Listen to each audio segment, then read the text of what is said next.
салом нисори шумо бинандагони гиромӣ, дӯстдорони барномаҳои телевизиони илм ва табиат. Дар ҷумҳурии Тоҷикистон 30 сентябр ҳамасола чун рӯзи бузургдошти мутафаккир ва олими барҷаста Мавлоно Ҷалолиддини Балхӣ таҷлил мегардад. мавлонои балхӣ дар ҷаҳони шарқу ғарб бо назми оламгири худ маъруф гаштааст ва шеъру андешаҳои фалсафии ӯро дар тамоми олам пиру ҷавон, марду зан, новобаста аз дину мазҳабу ҷаҳонбинӣ бо тамоми шавқу завқ қироат мекунанд. ҳамчунин кишварҳои ҷаҳон ба монанди Туркия, Ҳиндустон, Эрон, Афғонистон, Фаронса, Италия ва ғайраҳо ҳамасола барои бузургдошт ва гиромидошти ин мутафаккир ва орифи бузург барномаҳо баргузор мекунанд, ки гувоҳи эътирофи Мавлонои Балхӣ ба ҳайси мутафаккир ва шоири барҷаста дар миқёси ҷаҳон ба шумор меравад.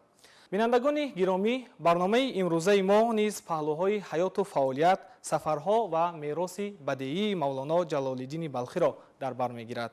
баҳри баррасии мавзӯъ ба студия даъват намудаем мавлавишинос Одинашоҳи Саидмуродро. устоди гиромӣ, сараввал шуморо ба студия хайрамақдам мегӯем. хушомадед. нури дида тоҷисар. падари Мавлоно Ҷалолиддини Балхӣ яке аз фозилону донишмандони машҳур Баҳоуддини Валид буданд. биёед сараввал роҷаи падар ва хонаводаи Мавлоно Ҷалолиддини Балхӣ суҳбатро оғоз намоем. саломат бошен. мояи ифтихору файзу баракати миллати мо аст ки мо як бузургвори дар гузашта дорем ки то ҳозир ин бузургвор ҳамчун як хони маънавии тамоми ҷомеаи ҷаҳонӣ истифода мешавад.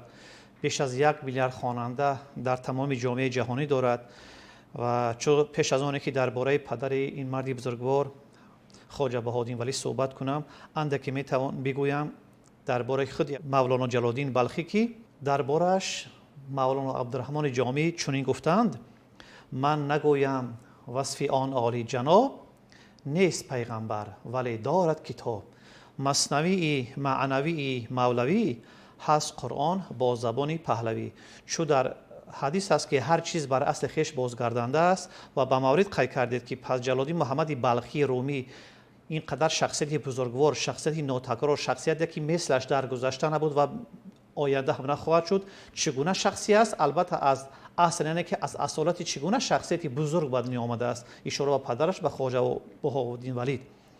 падараш хоҷа Баҳоуддин Валид бо сифати султон уламо аз бузургони фозилони бисёр ҳам бузурги замони хеш буд.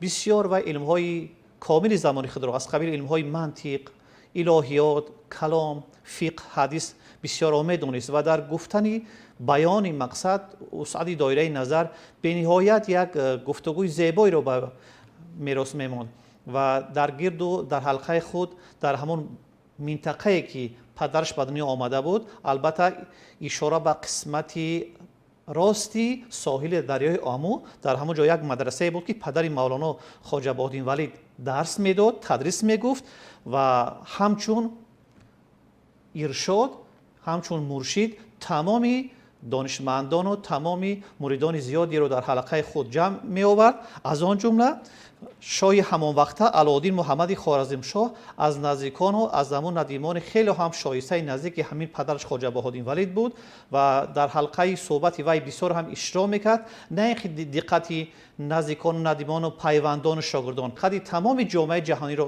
ҷалб менамуд. яъне ки як шахсияти бисёр ҳам нотакрори буд падараш хоҷа Баҳоуддин Валид ки ҳам аз улуми дунёӣ, ҳам аз улуми ухравӣ, ҳам аз фазои илми калом, илми адабиётшиносӣ, забоншиносӣ ва аз илмҳои фиқҳу ҳадис ҳам ҳамаро метавонист воқиф гардонад ва дар баробар ин як равоншиноси бузурге ҳам буд ва ҳамагонро мегуфт ки чӣ бояд кард аз назари равонӣ ки доираи вусъати назари шумо инкишоф ёбад, ҷамъияти хотири шумо инкишоф ёбад ва парешонии хотир аз миён дур гардад ва пеш аз ҳама сабаби бақои илму дониш дар вуҷуди шумо шавад.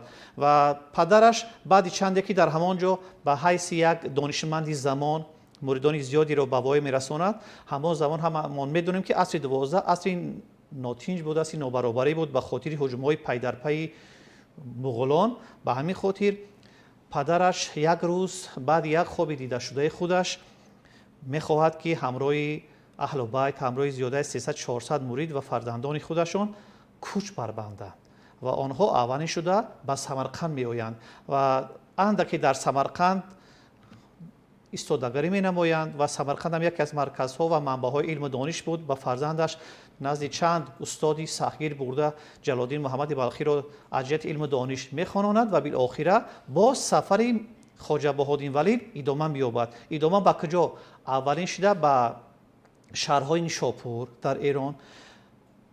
در شهر نیشاپور همون سخن است که وقتی که آنها در نیشاپور میروند به دیدار یکی از بزرگان عالمی متصوف حضرت شیخ فریدالدین عطار و میخورد و شیخ فریدالدین عطار بسیار احترام خاصی را نسبت نزدیکان و پیوندان و همراهان مولانا جلال الدین بلخی پدرش خواجه بهاءالدین ولید به جا میآورد و خوشبختانه از قدرت بزرگیش همون جلال الدین بلخی را که در همون وقت احتمالاً 7 یا 8 ساله بود میبیند و میشناسد و یک سخن میگوید. همین سخن را ما عیناً بگوییم بدون تحلیل. پدرش خواجه بهاءالدین ولید میگوید که این پسر را احتیاط دارید شیخ عطار، زیرا که زود است که این پسر آتش بر سوختگان عالم زند و شور و غوغای میان اهل تصوف میان معرفت جامعه جهانی برپا سازد. یک اثر پرارزش می نویسد که آن اثر یک پیوندی است میان زمین و میان آسمان، اشاره به مثنوی معنوی. از این خاطر او را میگوید که در گرد من 7 بار چرخ بزن. 7 بار در گردی شیخ عطار چرخ میزند و اگر سوالی پیدا شود که چرا که آیندگانی از شعر گفتند که 7 بار در گرد عطار چرخ زد مولانا، اما شربت از دست شمس تبریزی بودش نوش، زیرا که همون شربت معنوی و معرفتی را بعداً که حالا گفتم میگذاریم از دست همون شمس الحق تبریزی میبیند. و وقتی که با آنها در ادامه راه از جانب شیخ فریدالدین عطار دعای خیر داده می شود، با یک سخن دیومی شیخ عطار را که بسیار هم یک سخن عالی است گفتم میگذارم. شیخ عطار همراهان خود را میگوید که شما نگاه کنید که یک کودک خردسالی با نام جلال الدین از قفای یک بزرگ، از قفای یعنی پدر بزرگ خود خواجه بهاءالدین ولید روان است، اما گفت من به بزرگی میبینم که کوچک از قفای کلان نرفته ایستاده است، بلکه یک ساحل از قفای قطره میرود. ساحل مولانای آینده، قطره همون پدری که با وجود آنکه چنین مقام و بزرگی داشت. بعدی رفتن نیشاپور آنها رفته باز در شهر بغداد یک وقتی معین علم و دانش رو از خود میکنند. خوشبختانه در بغداد با 2 سرکرده عالمی تصوف با نجم الدین کبرا و با مجدالدین بغدادی شناسایی پیدا میکنند.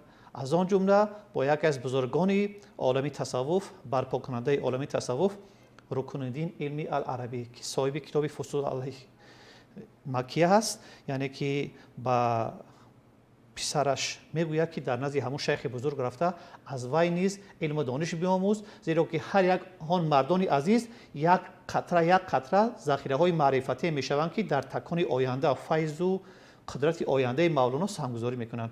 و بالاخره از بغداد میروند به حجاز، از حجاز میروند به مکه، از آنجا به مدینه. بعدی مناسک حج را به جا آوردن، دوباره باز میگردند به دمشق، به شام و بالاخره بعد به آسیای صغیر می آیند. و وقتی که به آسیای صغیر می آیند در آنجا مادرش گوهر خاتون از دنیا میگذرد و تا آن وقتی که دیداری آنها را شاه همان وقته در کانیه ترکیه میتوان گفت که خوارزمشاه چیکار میکنند؟ آنها را انتظاری میکشد. یعنی استاد سببی اصلی مهاجرت بهاءالدین ولید و مریدان او وضع ناتنجی همان وقته آسیای مرکزی از یک طرف، همین از طرف دیگر آموزش و وسیع کردن علم و دانش. در مورد تولد مولانا جلال الدین بلخی چند عقیده است. خب اکثر عالمان بر آن نظرند که او سال 1207 در وادی وخش تاجیکستان امروزه به دنیا آمده است و در تاجیکستان هم مولانا و آثار جهانگیری او را از میراث فرهنگی ملت خود میشمارند. نظر شما در این مورد چگونه است؟ اساس باید بگوییم که کی و در کجا به دنیا آمدن مولانا به نهایت برای ما مهم است که این بزرگوار ما است، یعنی که از بلخ است. گرچند که باقی عمر وی در کانیا در روم گذشت، از این خاطر وی را جلال الدین رومی میگویند و از سبب آنه که وی در بلخ به دنیا آمده است وی را جلال الدین بلخی میگویند. یکی از دانشمندان ورزیده امریکا فدریک لوئیس یک سخن دارد، میگوید که آن جلال‌الدین بلخی رومی که سرخواننده ترین دانشمند در امریکا و در جامعه جهانی محسوب می‌یابد، آن جلال‌الدین نیست که از بلخ افغانستان است، آن جلال‌الدین هست که از بخش تاجیکستان است. از اینجا برمی‌آید که شکرانه میگوییم که این بزرگوار ما هستند، گرچه که به امر تقدیر در همان منطقه کانه ترکیه فعالیت نمودند و بالاخره در همانجا از دنیا گذشتند و تمام ایجادیاتش هم یگان حرف یگان ذره به خطای ترکی نبوده، همه به حرفای فارسی و همه به زبان تاجیکی است. از همان بیشنوزنه سرکردگی تا آخران دفتری که ختم می‌شود مثنوی معنوی. و درست گفته سالی همون تولدش را 1207 میگویند، 1203 میگویند. اگر ما سال 1203 گوییم اگر شاید درست‌تر باشد، برای چی که وقتی که ما درباره خانواده و درباره فرزندان مولانا سخن میگوییم، وقتی که مولانا زمانی که رخت بر میبندد از همون منطقه بلخ به منطقه یعنی که مهاجرت میشود، چقدر که شما را گفتم که در چندین منطقه ها ارزی هستی میکنه و بعدا بالاخره آمده تا باقی عمر در همون کانیا میستد. مریدانش هم همراهش بسیار هم بودند. از آن جمله یکی از شاگردان وفادارش این خواجه شرف الدین لالای سمرقندی بود که سال 1225 انیقترش اگر از سال 2003 حساب کنیم در 22 سالگی پسرش را به دختری وی با نام لورنده میدهد. از او دو پسر به دنیا می آید. پسر اولش با نام بهاءالدین ولید، پسر دومش با نام علاءالدین ولید. اما با گذشت تقدیر بعد 5-6 سال این عائله دنیا میگذرد. زن دیگری با نام قره خاتون وی را نیز به همسر خود قبول میکند و محصول حیات خانه‌دارشوی نیز دو فرزند، یکی دختری با نام ملکه خاتون و دیگری پسری با نام مبارزالدین، یعنی که از فرزندان جلال‌الدین بلخی توسط این همسر دومش به دنیا می آید. اما بزرگترین و محبوبترین شخصیتی که از در دنیای خانواده مولانا جلال‌الدین بلخی به جلال‌الدین بلخی یا که دست میگیرد و به مقام بزرگی رفته میرسد، این همون پسر کلانش بهاءالدین ولید با تخلص سلطان العلما می باشد. مولانا جلال‌الدین بلخی علم تصوف را از شیخ شمس تبریزی آموخته است و با او رابطه بسیار نزدیک دوستی و شاگردی و استادی داشت. حتی در یکی از شعرهایش استاد را همچون پیری خود یاد میکند. اگر خطا نکنم پیری من و مرادی من، درد من و دوای من، فاش بگویم این سخن، شمس من و خدای من. استاد کی و چگونه مولانا با شمس تبریزی آشنایی پیدا نمود؟ تا به این سوال بسیار هم مبارک شما جواب گرداندن، یک دقیقه دیگر در دیگر موضوع تا به سر این مسئله آمدن گفته گذاریم. تا 40 سالگیش مولانا جلال‌الدین محمد بلخی وقتی که بعد پدرش به جای برهاندی موقع ترمیزی سر منبر میشیند، موعظه میکند، صحبت‌های علمانه می‌آراید، همچون دانشمندی عالم علم و عالم معرفت و عالم اسلام وقتی که صحبت‌ها می‌نماید، در همان وقت مولانا جلال‌الدین بلخی قدرت‌های بالای علم داشت، اما یگان مثل شعر من نمی‌نوشت، زیرا که در وجودش علم و دانش تعیین انداز بود، اما همچون عاشق، همچون شوریده که بعد ملاقات با شمس تبریزی به او پیوست، یعنی که چونین شوریدگی در او وجود نداشت.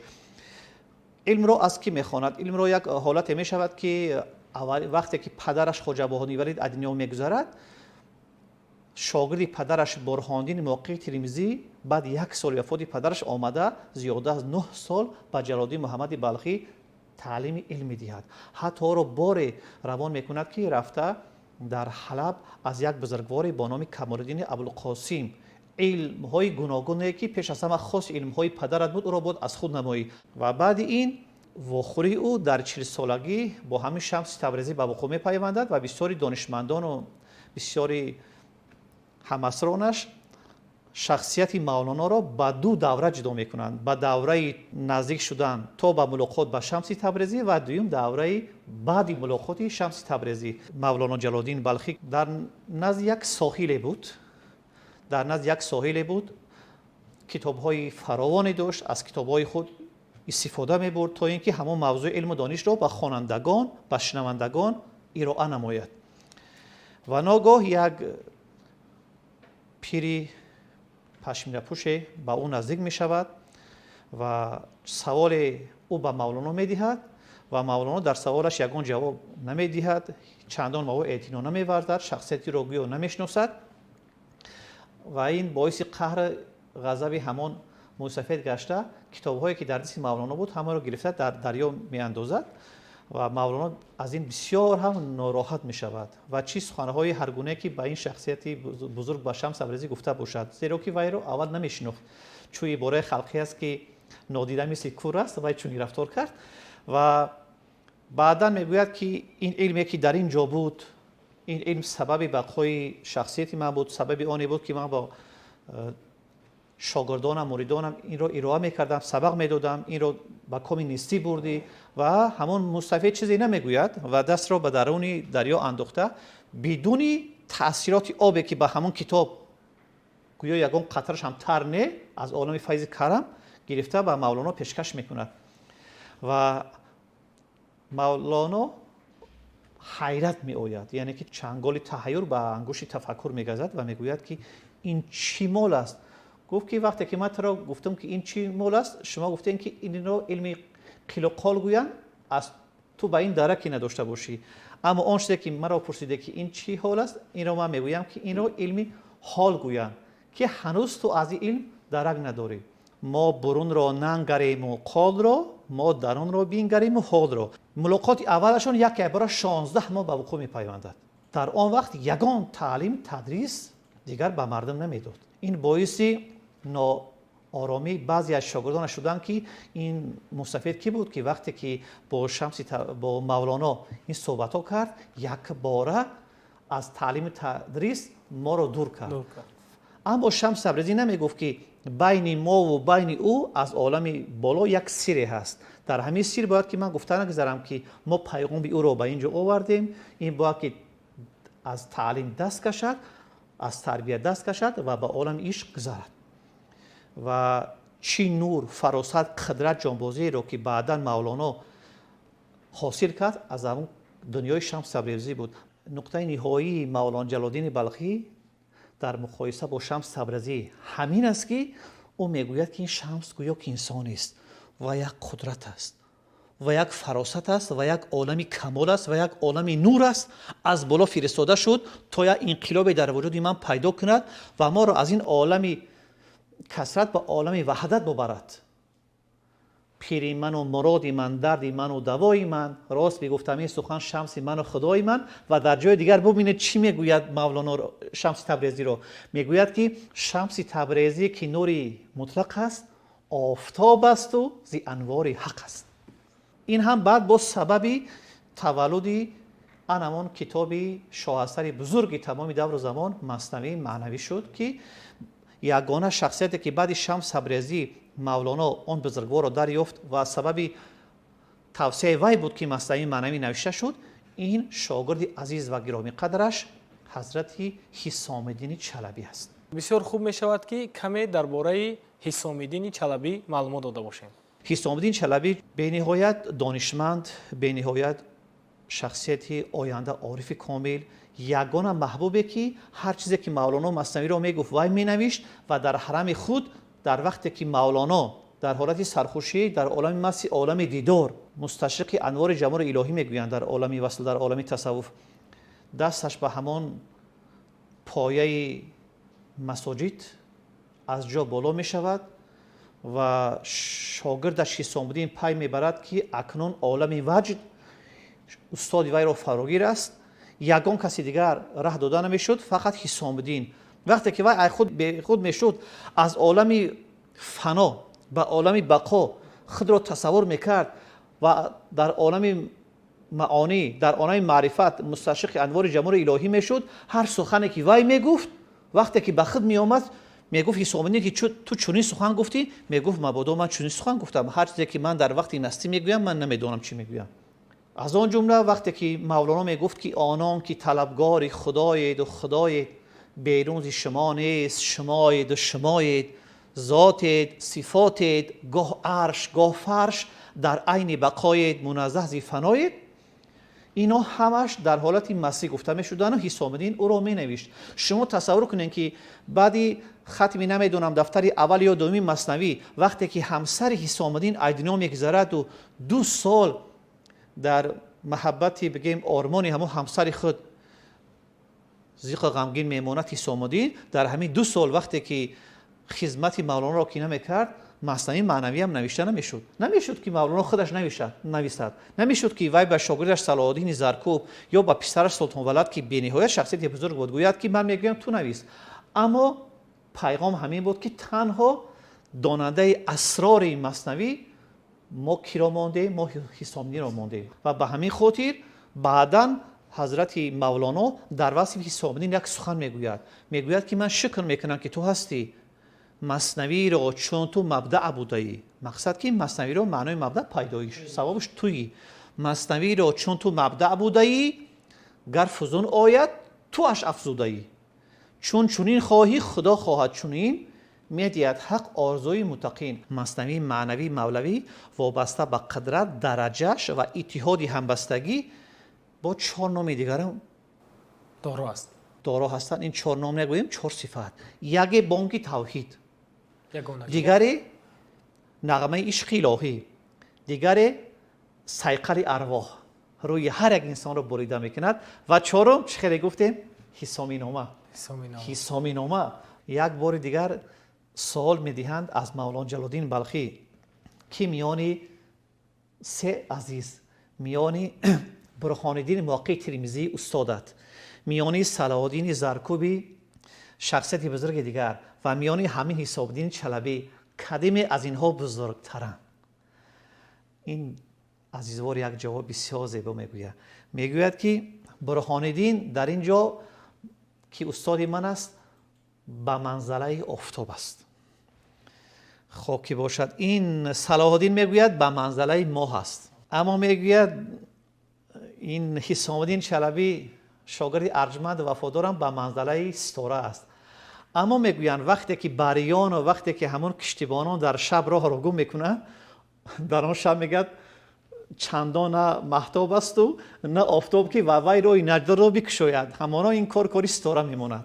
پس معنی گپ رو بدونید که مولانا در اینجا چی گفتنی است. گفتنی هست که این یک ستاره هست که نه شب اول دخل دارد نه روز به وی دخل دارد، همیشه به انسانیت میتواند که یک پیر کامل، یک شخصیتی که راه گم زده هستی و راهی درست رو برای تو میکشاید. یعنی که همین شخصیت مثل ستاره در همه وقت جلوه‌گر چیکار میکند؟ حسام الدین چلبی رو این بزرگوار بهاگذاری میکنه. مولانا به هر نوعهای شعری سخن میگفت، لیکن سخن وی عارفانه بود. یک ربایی میگوید در نزد اهل یاران دیگران میشنوند اما حسام الدین میگرید.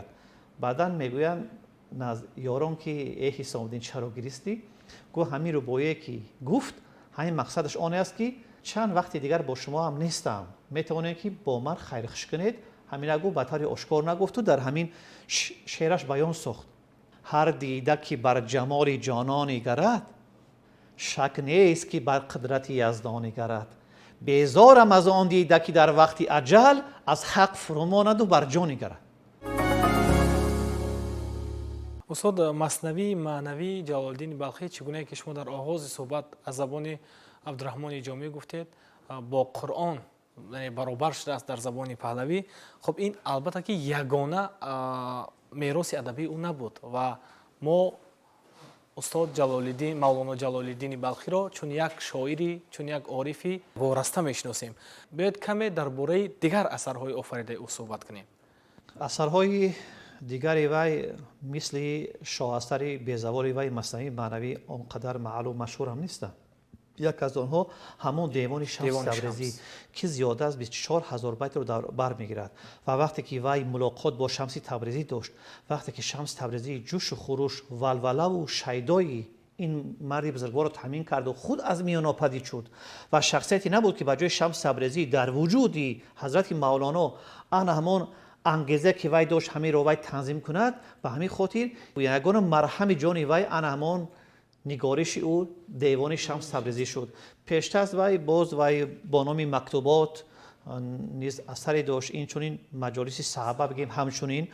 اما مثنوی معنوی مولوی که میتوان گفت که زیاده از 25,000 رو در بر میگیرد، میتوان بگوییم که تنها و تنها دو معنی انمان نهی میکند، همانه که وای از باغستان حقیقت جدا هست و وقتی که او را دریافت باز میخواهد که همه کار را انجام بدهد تا به سوی هم باغ حقیقت بازگردد. қадри инсони пок дар назди мавлоно ҷалолиддини балхӣ хеле баланд буд. ин буд ки аз зумраи шогирдони вай намояндагони дигар динҳо ҳам буданд, масалан исавиён ё мусавиён. хоб вафоти мавлоно ҳам вақте ки мутолиа мекунем сартопо пур аз панд буд. хоб дар ин маврид муҳаққиқон чӣ менависанд? сартопои ҳаёти зиёда аз 70 солаи мавлоно ҷалолиддини балхӣ, агар мо ҳаётиро қиёс кунем бо дунёи мир сайдали ҳамадонӣ, 110 сол аз мир сайдали ҳамадонӣ мавлоно калон аст. зиро ки мир сайдали ҳамадонӣ мавзӯе аст ки тамоми мардуми тоҷик ба ин чиз эҳтиром мегузоранд ва чандин бор аз ҷониби роҳбари кишвари солҳои бузургдошти ин бузургвор, солҳои 680 солагӣ ва 700 солагӣ инчунин фикр мекунам ки ҳамасолагӣ ё ки солҳои бузургдошти чунин мардони бузург ҳастанд. ва даври вафоти мавлоно ҷалолиддини балхӣ агар таваллудашро 1203 ва ё 207 гӯем, соли вафоташ 1273 сурат мегирад. вафоти ӯ дар ҳамон конияи рум, дар конияи рум сурат мегирад. вақте ки мавлоно аз дунё мегузарад, ба қавли тазкиранависон, аз он ҷумла тазкираду шуъарои даврачаҳои самарқандӣ, зиёда аз 50,000 нафар дар ҷанозаи ӯ иштирок мекунанд. ончунони бузургворе буд ки мегуфт ки ман ба 73 мазҳаб яке ҳастам. ягона шахсияти бузургворе буд ки дар ҳама ҳолат ба забон, ба мазҳаб кор надошт, иттиҳоди қалбҳоро мепарварид. як сухан мегуфт мавлоно: эй басо ҳиндиву турки ҳамзабон, эй басо ду турк чун бегонагон, пас камори ҳамдилӣ ин дигар аст, ҳамдилӣ аз ҳамзабонӣ беҳтар аст. чунин марди бузургвор ки буд, вақте ки аз дунё гузашт, ҳама мегиристанд. пайравони дини мусо мегуфт ин аз дунё рафт, вой бар ҳолмон, ин мусои мо ай дунё рафт. пайравони исо мегуфтанд исои мо ай дунё рафт. онҳое ки пайравони кадом дин адёне ки набуданд мегуфтанд ки пешвои мо аз дунё рафт. яъне ки худаш аз нигоҳи мазҳабӣ танҳо дар мазҳаби ҳанафӣ буд, дар мазҳаби имоми аъзам буд, аммо аз ҷиҳати ахлоқ, аз ҷиҳати халқдӯстию раъиятпарварияш гӯё ки дасташ ба тамоми ҷомеаи ҷаҳонӣ мерасид ва ҳама кас ӯро мегуфтанд ки аз они мо буд. нодиртарин мутафаккири номдори шарқ, алломаи бузурги машриқзамин, шахсияти бузургворе ки такрорнашаванда аст, ин ҳамон мавлоно ҷалолиддин муҳаммади балхӣ аст ки метавон як шеъри ӯро дар хулоса баҳри тарбия гуфта гузарем ки вай мегӯяд ки илм, ростӣ, оромиш ва сабр сабаби бақои инсоният ҳам дар ин олам, ҳам дар он олам аст. хоҳӣ ки ҳамеша шоду хӯрам бошӣ, ҳар ҷо ки равӣ азизу маҳрам бошӣ, покиза шаву рост бизи илм омӯз, то тоҷи набирагони одам бошӣ. ва дар охир ба бинандагони гиромӣ ҳамиро метавон гуфт ки боиси шукр ва сарфарозӣ аст ки ҳар сол рӯзи 30 сентябр аз ҷониби роҳбари кишвар рӯзи мавлоно ҷалолиддини балхӣ қайд карда мешавад. воқеан шоистаи дастгирӣ аст, шоистаи қадрдонӣ аст. барои чӣ? зеро ки мо он ҷалолиддини балхӣ дорем ки моли мо аст ва имрӯз тамоми ҷомеаи ҷаҳонӣ ноб аз кадом мазҳабу кадом равия биданд, ба хотири дар иттиҳоди ҳамбастагӣ, ба хотири фаросат, ба хотири тамоми ҳақиқати дунёро, ҳисси худшиносиро пайдо кардан, ҳама фақат саргарми ва ё моламоли қироати ҳами ашъори мавлоно ҳастанд. имрӯз 1 миллиард хонанда дар ҷаҳон ин мавлоно, 1 миллиард хонанда дар ҷаҳон хоҷаҳофиз доранд. яъне ки ду бузурги тоҷике ҳастанд ки ягон намояндагони дигари ҷомеаи ҷаҳонӣ ин қадар серхонандатарин шахсият нестанд. ва як чиз дигарро аз бинандагони гиромӣ хоҳиш менамоям ки модоме ки мо чунин бузургворе дорем бо номи мавлонои балхи сар то сари ҷаҳонро вай фаро гирифтагӣ, ҳам файзу раҳматаш, ҳам маърифати болояш тавассути ҳамон асарҳои бузургаш аз қабили маҷолиси саъбаву аз қабили мактуботу аз қабили девони шамсу аз қабили ҳамон шоҳасари маснавии маънавияш мисли як ситораи дурашон ки дар тамоми дунё ҷилвагар аст. мо ки соҳибои мавлоно ки ҳастем, бинандагони гиромӣ, шумо ки соҳибои мавлоно ки ҳастем, бояд ки ба حرمت همین بزرگوار از گفتهای بزرگوار آنچنان خود را از جهت ظاهر از جهت باطن آب و تاب دهیم پروریم که نه اینکه تنها از دنیای مولانا بلکه از دنیا و از طبیعت رفتار خوشی تاجیکان امروزه نیز جهانیان فیض بگیرند سبب گیرند درس بگیرند و حرکت امروزه ما یک بار دیگر از جهت خصلت از جهت علم و دانش گذشتگان بزرگان خود را مثل مولانا و مثل سینا و مثل خواجه حافظ به یاد بیارند. бинандагони гиромӣ ёдрас менамоем ки меҳмони навбатии барномаи мо буданд мавлавишинос устод одинашоҳи саидмурод. инҷо расидем ба анҷоми барномаи суҳбати рӯз. то барномаҳои дигар тансиҳату хонавобод бошед.